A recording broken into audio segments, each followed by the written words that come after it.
1 2 3 بریم سراغ بازی جذاب قایم موشک مناسب 4 سال به بالا. تصاویر رو حفظ کنید. از یه سمت میخوام بپوشونم.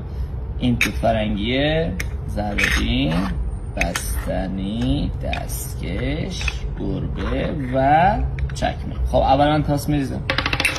زیر قرمز چی بود؟ توت فرنگی. درست گفتم. این میشه جایزه. یه دونه جایگزین میشه. از این بعد یادتون باشه که زیر قرمز توتیه. حالا نوبت شماست. دست بنداز. زیر زرد چی بود؟ گربه. آفرین. این چه جایزتون؟ یه دونه جایگزین میشه. بازی داره سخت تر میشه. از این به بعد زیر زرد سیبه.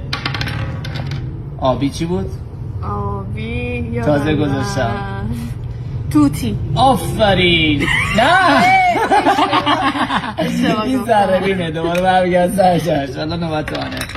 زیر آبی چی بود؟ ذره‌بین. این میشه جایزه. من 2 تا جایزه تا حالا بردم. همینجوری ادامه میدیم. آخر سر هر کی بتونه از اینا بیشتر جمع کنه برنده بازیه.